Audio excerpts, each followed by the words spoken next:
All right. Um, Happy Sunday, everybody.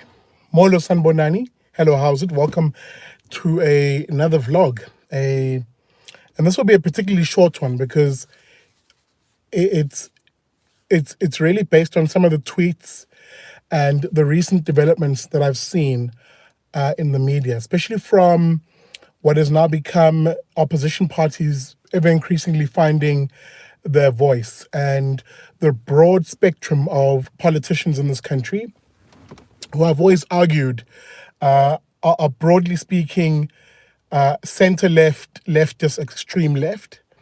And you're seeing that now. You're seeing that in the lack of political diversity in their response to the various developments around COVID. Now, before I get into any of that, let me just give it a few moments for people to join the stream. Welcome to it, William. I see you, homie. Welcome to the stream. There's a very interesting conversation to be had here in this particular vlog. Kerry, hi, I see you. I can't see the other ones. Drian, hello. Megan, I see you. Clarissa, hello, guys. Welcome to this live stream. Hey, everybody. Eita, lungile ngwenya ngakubona puti. Good day to you. As I said, I'm just going to give it another 15 seconds or so for people to join the stream. And maybe whilst I'm doing that, I've actually come out here to the office just to set up some of my new equipment for streaming, live streaming, because I've been using my phone at the moment, and it's fantastic, but it has its limitations. I see a question here. What's on your back window? Let's see. Do you mean this one here? It's just an effigy of me. I hope you can see that. It's just like an outline effigy of me, the thumbnail that you'll see on my social media. Guys, welcome to it. I did say I'd give it a minute, and that minute is nearly up. So if you're here, welcome to the show. Again, guys, this will be a very short one. It won't be more than sort of 20 minutes. But there's some key things I want us to discuss as I begin to maybe red pill a lot of South Africans for them to see exactly who you're dealing with. Specifically, how the real gap in South Africa isn't between blacks and whites, as politicians would have us believe.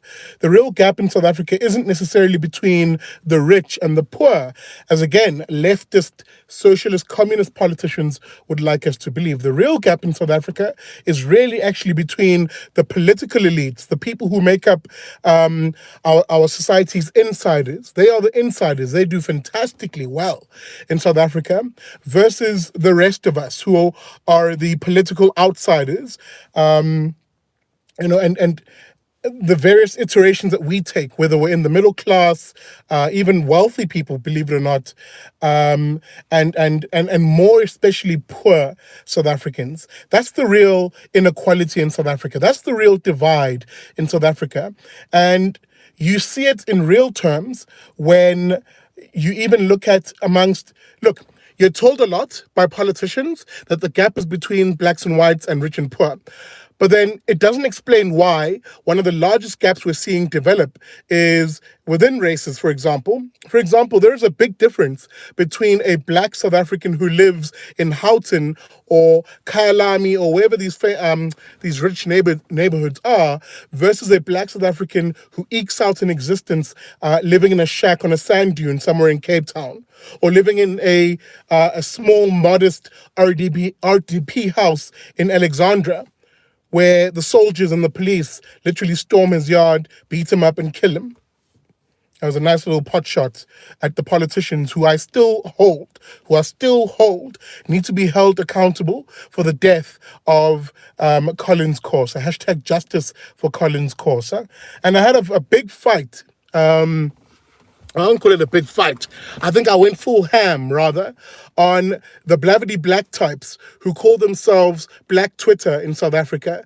Here are people who, when the news of the death the alleged murder of Collins Cost at the hands of the army and cops. When that news initially came out, there wasn't much of a blimp from them. There wasn't much of a blimp from Black Twitter. And I don't care what people say. I mean, there's a lot of revisionism that's happening now because that hashtag was tweeting over this weekend.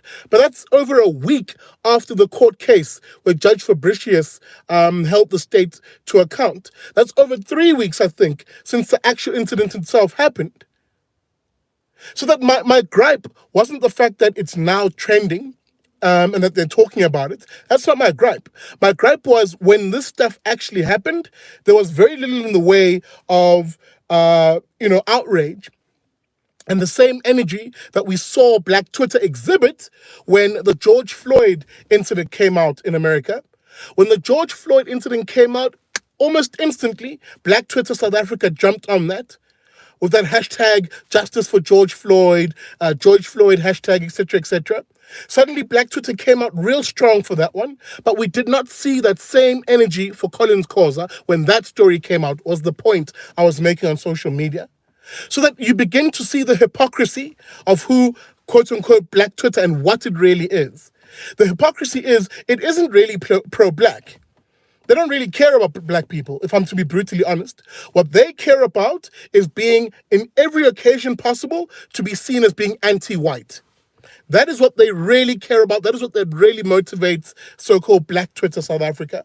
It is a desire to be as racist as possible to white people and quote unquote what they call whiteness. Again, if you watch the show, you know what I'm talking about. I've always said this, that you have a situation where, by and large, the prevailing worldview, the prevailing ideology that guides a lot of these, what I like to call blavity blacks and the social justice whites,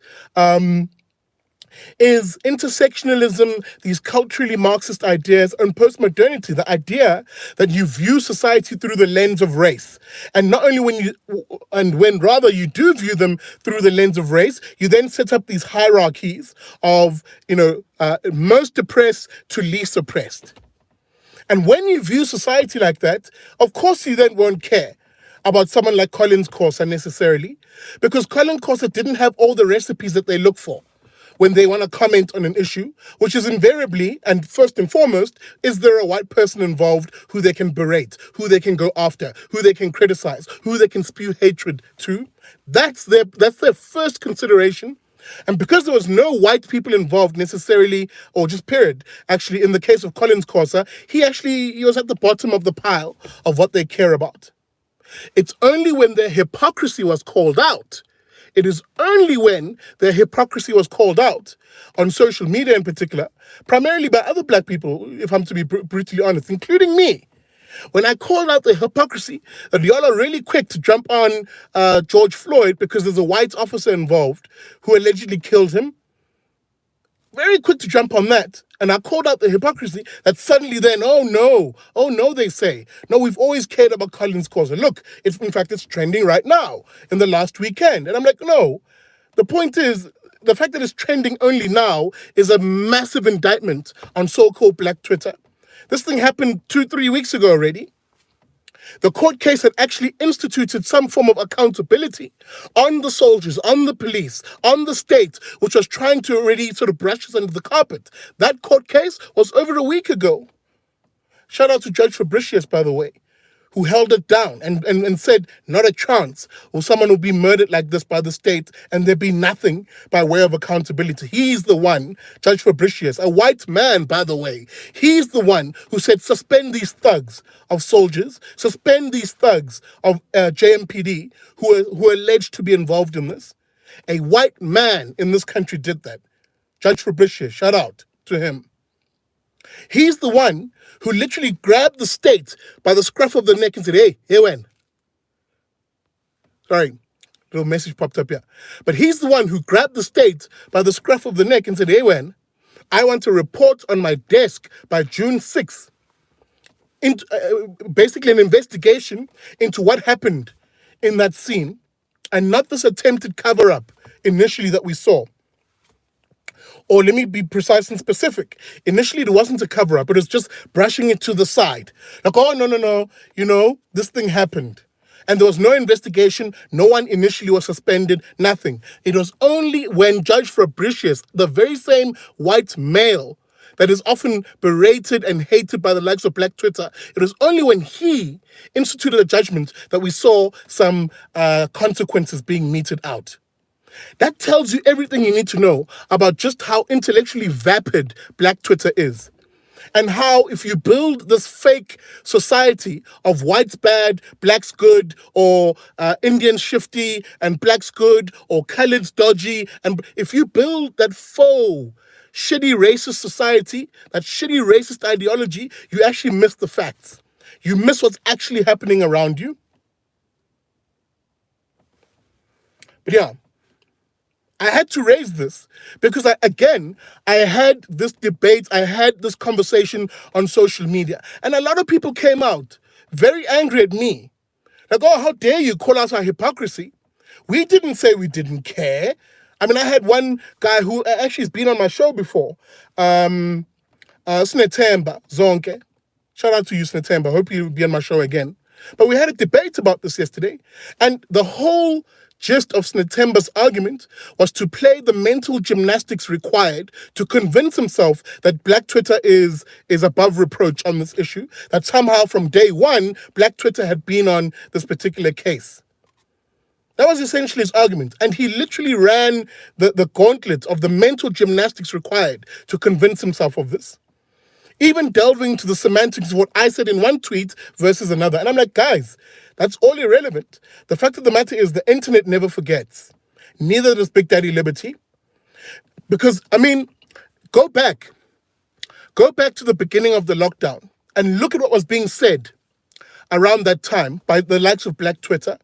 When people like me were raising the sheer dangers of giving politicians and giving the army and the police the sort of power to literally shut down whole societies and lock them down like this with almost unchecked and unfettered powers, when we were warning against that.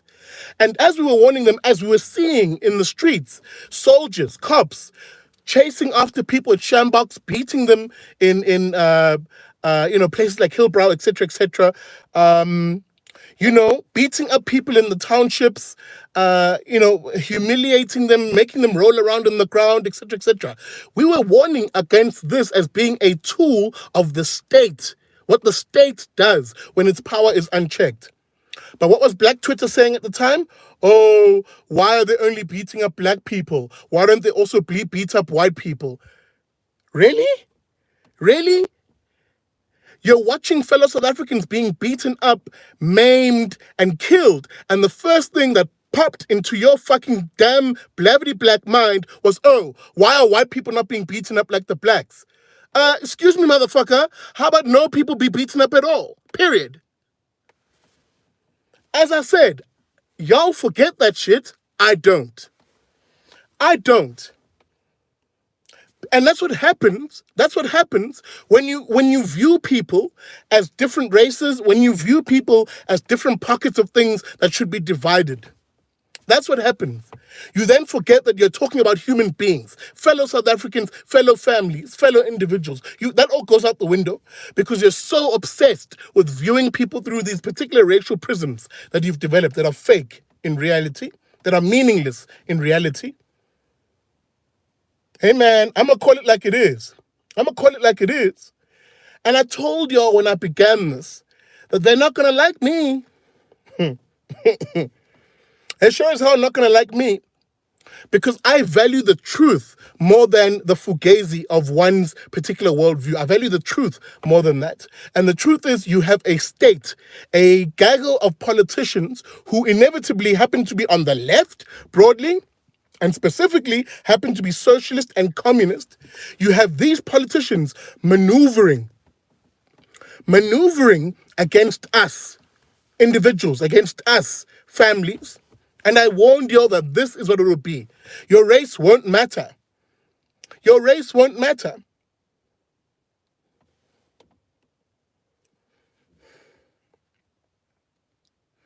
Guys, it's so important. It's so important that we red pill South Africans, that we open their eyes. Because I'm telling you now, the politicians that are often railed against, they love the fact that we're so divided racially. They love that because we then become so preoccupied in fighting these weird little racial lagers that we forget that actually we are a very united people in how we view things generally, especially our values. When I talk to blacks, whites, Indians, coloreds, whatever, and I've told you, your race doesn't matter to me. When I talk to people and I say, guys, here are my values: faith, flag, love of country, and families, things that I love. You should see South Africans from across the spectrum, from the richest to the poorest, from whatever racial grouping, from whatever cultural background, say, Big Daddy, we support that. That's us. You've aptly described us. When I say South Africans are God-fearing, law-abiding, family-orientated people, people say, absolutely, that's who I am. Yes, we may differ politically in our ideology, and fuck it, I love that. I love the fact that we are different. Hot diggity, we are different. I have no issue with that. But when you look at who we are in terms of our values, we're very much the same, if not similar. And that's the beauty of what I'm trying to do and why I say I'm keen on fighting for this country. It's that gives me the gears. And why I say in that society, I'm happy to be the one who advocates, who pushes for the ideas of freedom, of liberty, of building a free, prosperous, and property-owning society, a non-racial one, of property-owning South Africans. That's what I want. Anyway. I digressed because I really wanted to get into this issue of you at least knowing how to identify the people who are invested in dividing us as a society, who are invested in keeping us being this angry, perpetually angry society of victims and oppressors. Two categories that really don't exist, but they are invested in maintaining those categories because then it enforces their racial outlook on things, where there's victims who happen to be black and there's oppressors who happen to be white. And through this prism, they then play this weird game of intersectionality, identity politics, and all that nonsense. And who loves that shit? The politicians. Because whilst we're busy fighting amongst each other, they are looting the shit out of our country. Oh my goodness, people. These people are living the life right now. You and me are suffering right now as we speak under this lockdown. But do you think the political elites and our politicians are suffering? Hell no. Oh, hell no. They're so well right now. They're so good right now that they have the gall.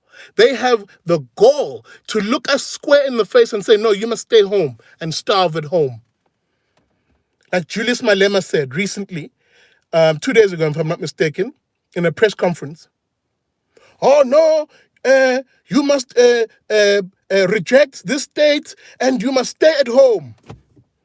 And if hunger comes, if death comes, it must come with our boots on, close quote. That's the sort of dumb shit you have local lefty politicians say to South Africans.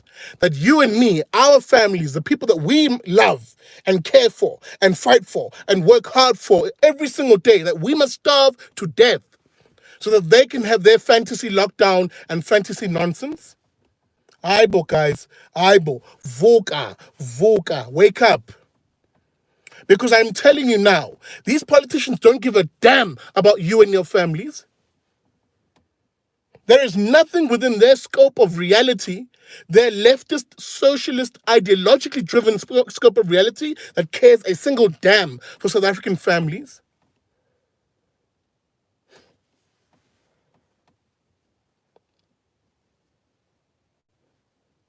And what I'm really liking and what I'm really picking up is that those who watch my show are beginning to see this. And they're beginning to pick it up. A lot of the tweets I now get from people are people making these observations in their own capacity. And that's not to say that you couldn't do it before. That's not the argument I'm making. I think now I've just maybe given the language that I use, South Africans are beginning to see that the real fight is not between us as people. The real fight is between us, poor South Africans, versus them, the political elites, the politicians. That's the real fight in this country. It is a fight for our liberty in the face of the tyranny of men in government.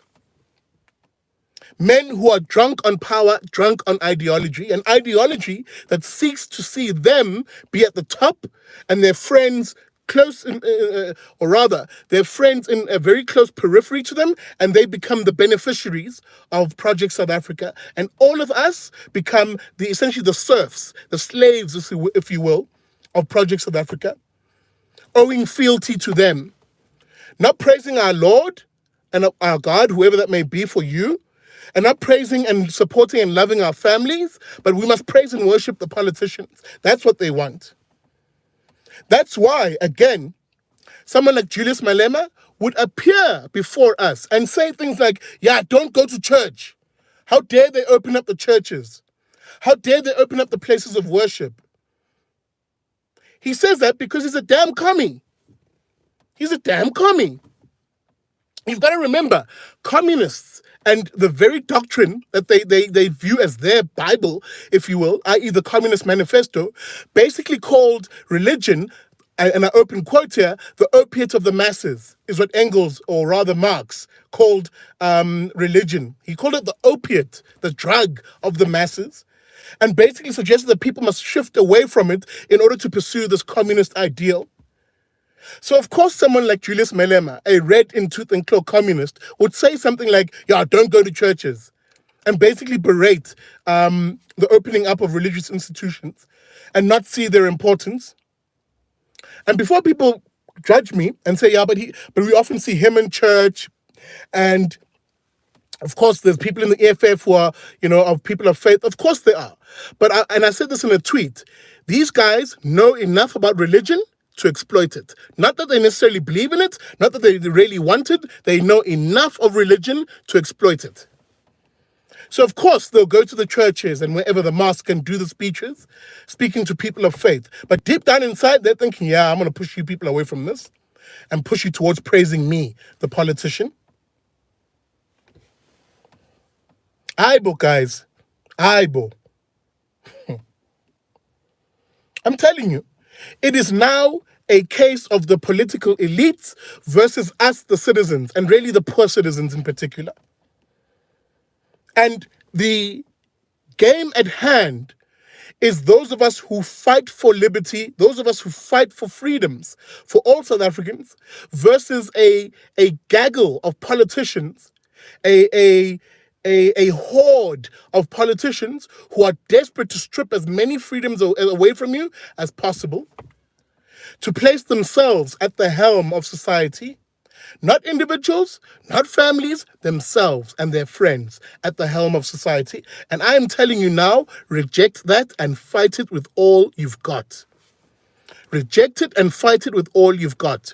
Because if you look really, in terms of the maneuvering that I always talk about that's happening around you, politicians are beginning to try and set themselves up as the go-to authority for anything and everything in South Africa. They're setting themselves up for that, to the extent where they've even tried to say that anything and everything we do must have their permission in one guise or the other. Look at the various court cases that are being fought, for example. Sakelecha, the Afrikaanse business organization, the CEO is Pete Leroux. Shout out to you, Pete Leroux, homie. Hopefully I'll have you on the show soon. They're fighting a court case right now against the state's attempt to introduce a new permitting regime, a permit regime, where basically they say, if you want to do anything business related, you must come to the state and come to politicians, hat in hand, almost begging, oh, dear politician, please, please, please, I would like to feed myself and my family. Can I have your permission to do that? Hey, for sake, man. I don't want to go to a politician to beg for what is already my God-given freedom, my liberty. I don't want to go to a politician who wants to deny me things because they happen to hate me. Why must I go to a politician for those sort of things? I have a God-given right to my life, to my liberty, and my property rights. Where the hell does a politician feature in any of that?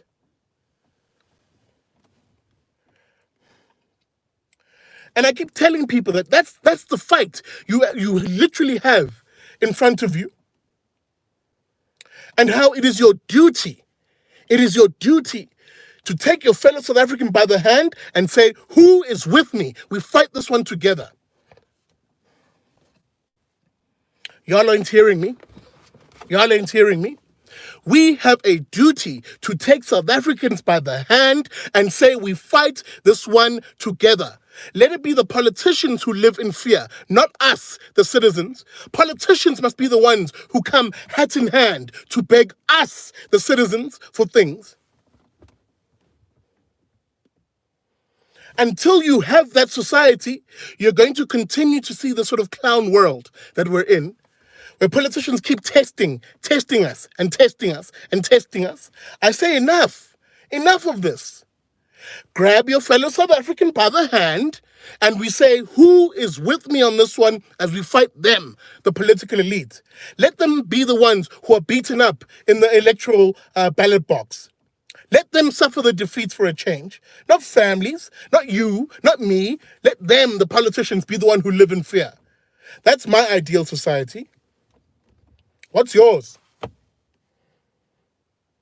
Do you continue to want to live in a society where your favorite politicians are the one in charge? Because I see some of y'all in the comments. But Big Daddy, wouldn't you like, the DA to run things? Or the SADP or blah, blah, blah. I'm like, guys, it's all same shades of the same crap to me. I want individuals and families to be at the top of society. The politicians must always play second fiddle. No matter who those politicians are, and even if it's your favorite politicians should always play second fiddle. They should follow us in our lead. That's the reality of building a free, prosperous, property-owning and non-racial society.